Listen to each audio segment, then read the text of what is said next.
Okay. So this is a little hard to talk about. The first story I heard about was the Ahmaud Arbery case, and then the Breonna Taylor case came out, and then the George Floyd video came out. And normally I'm not one to watch any of those things, just because, you know, this kind of violence against Black people has been happening for so long, and to relive it and to watch somebody else go through it can be quite heartbreaking and traumatic. But this was the one video that I actually decided to sit down and watch. And watching it, there were just tears streaming down my face. I was angry, I was upset, I was pissed off that even in 2020, something like this was still happening. To see that man have his life taken away from him in the moment was, and I've seen people die before. You know, I work in the hospital, I've seen patients pass away, but to watch somebody actually take that life away was a new level of pain that I don't think I can fully describe. And so my first instinct was sadness. That was quite overwhelming. And then my second reaction was anger. There's just this righteous indignation that rose up from the pits of my core. Like, why is this still happening? Why? That's literally the only question. Like, why? And I think for a lot of Black people, but I'll speak for myself, when we see acts like this happening, it not only makes us fear for our own safety, or for my own safety, but it takes me back to the experiences that I've had growing up as a child. And I think that because it's almost become our normal, or the way life has always been, we tend to adapt to it. I've tended to adapt to it. And you know, I even notice it even in workplaces where I'll not say things, or in a group of friends, I won't say things or do things just so I don't seem like the angry, aggressive Black woman. But in reality, I'm just sharing my opinion.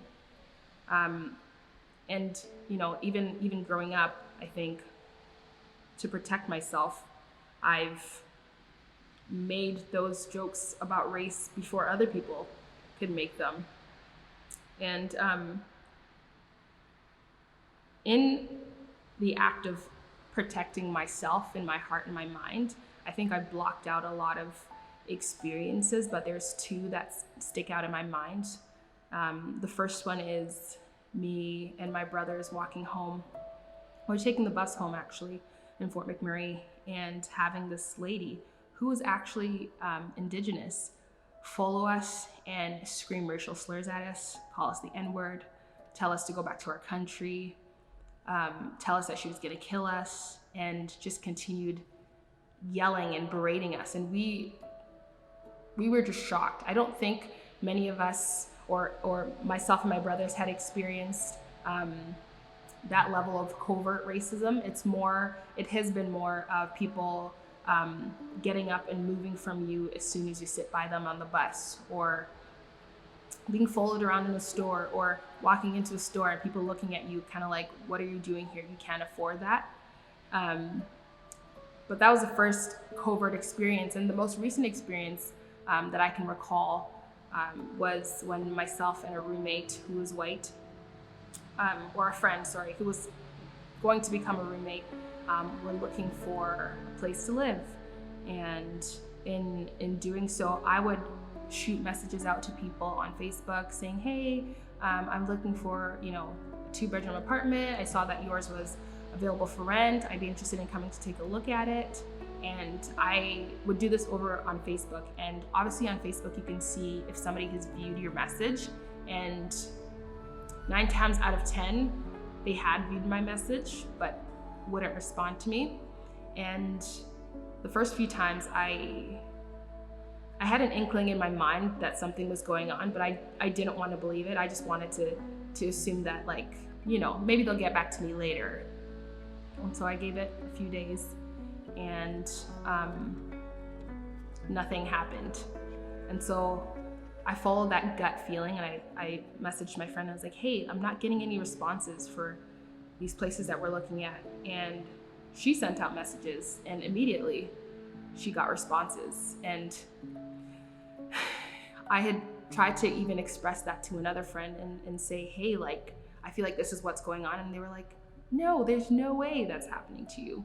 And in that moment, you kind of second guess yourself, and you wonder, like, am I thinking things, or am I being crazy, or am I making it about race? Because I'm not necessarily that kind of person to make every single situation be a race thing, because I know that it's not always a race thing. But in that moment, I just felt like that's what it was, and that's what it was. And so seeing that video of George Floyd, there were just so many feelings that came rushing in. And in me, I feel like a fire was started and something lit up, and my backbone just kind of stood up a little straighter, where I was like, okay, this is happening. We've pretended that it doesn't happen for so long. What can I do? What part can I play? And so for me, my role has been educating people via social media. That's the platform where I can reach the most people. And so I've been trying to do what I can on there.